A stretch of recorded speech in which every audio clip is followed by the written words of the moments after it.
All right, so today we are tackling a book that has been making some serious waves.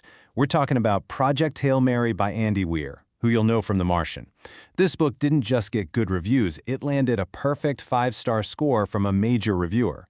So the big question is, what makes a sci-fi novel that good?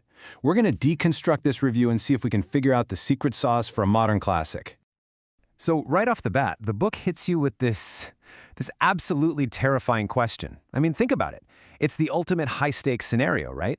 The entire world is counting on you, but you have no idea who you are. Your skills, your memories, your own name, gone. It's a complete blank. Talk about pressure. And the stakes? Well, they literally could not be higher. This isn't about saving a single spaceship or some distant colony. No, we're talking about an extinction-level event for all of us. The review makes it super clear. The sun itself, the very thing that gives us life, is dying. It sets the stage for this incredibly desperate Hail Mary mission, hence the title. So what's causing all this chaos? Here's our culprit. The review tells us it's this life form called astrophage. And honestly, it's such a cool sci-fi concept. Imagine a tiny, microscopic organism that's literally eating the sun's energy. So this isn't your typical alien invasion with flashy ships and lasers. It's a biological crisis on a cosmic scale. Pretty wild. Okay, so you've got this impossible problem. Who's the person supposed to solve it? This is where things get really interesting on a personal level. We get a hero who is just as confused and lost as we are when we first open the book. And get this, our hero, Ryland Grace, he's not some grizzled astronaut or a super soldier. Nope, he's a middle school science teacher. Just a regular guy who wakes up in the most insane situation you could possibly imagine. He's alone on a spaceship, millions of miles from home, with total amnesia, and somehow he's supposed to be humanity's last hope. No pressure, right? Now, just when you think you know where this is going, another classic tale of human isolation in the vastness of space, the review points out a twist that just completely flips the script. And apparently, this is the element that takes the book from being merely great to absolutely exceptional. That's right. Turns out he's millions and millions of miles from Earth, but he's not alone out there. The mission just got way more complicated and, let's be honest, a whole lot more interesting. And this is where we meet Rocky. And Rocky isn't just some random alien. He's basically Grace's counterpart. You've got the human middle school teacher on one side, and on the other, a stranded alien engineer. One relies on sight, the other on sound. But here's the kicker. They are both the last hope for their entire species. According to the review, this absolutely bonkers partnership between these two is what forms the real emotional heart of the whole story.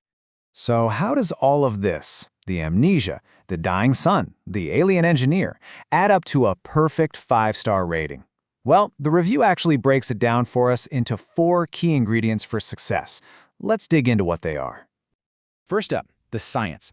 If you've read The Martian, you know Weir has this incredible talent for taking super complex stuff. I mean, we're talking about astrophysics, bizarre alien biology, high-level engineering, and making it not just easy to get, but actually fun. It feels like you're solving these epic puzzles right along with the characters. Second, and this is a big one, the story has a ton of heart.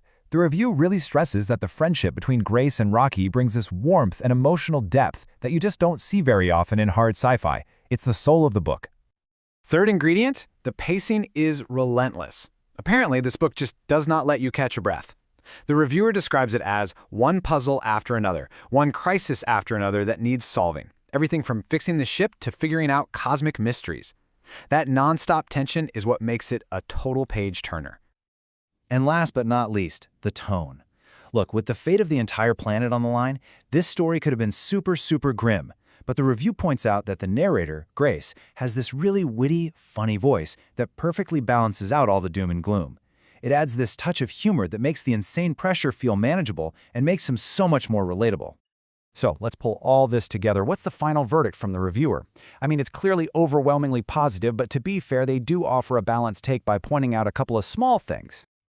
Okay, so for the small weaknesses, the reviewer mentions that even though the science is mostly easy to follow, there are a few bits that might feel a little dense if you're not a science nerd. And, like in a lot of action-packed stories, a couple of plot points rely on things falling into place maybe a little too perfectly.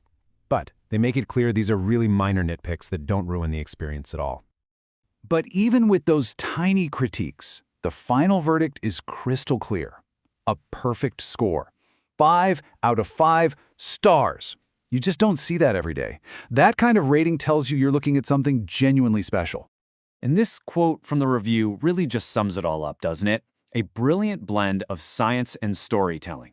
The reviewer's basically saying Project Hail Mary isn't just a great science book, and it's not just a great adventure story. It's this perfect fusion of the two, which is pretty much the holy grail of science fiction. Which kind of leaves us with a fascinating final thought. For a story that's all about astrophysics, alien biology, and saving our sun, the review keeps coming back to one thing over and over: the friendship between a human and an alien. It really makes you think, doesn't it? Maybe the best science fiction, beyond all the cool tech and mind-bending ideas, is really about what connects us, even when we're separated by the unimaginable emptiness of space.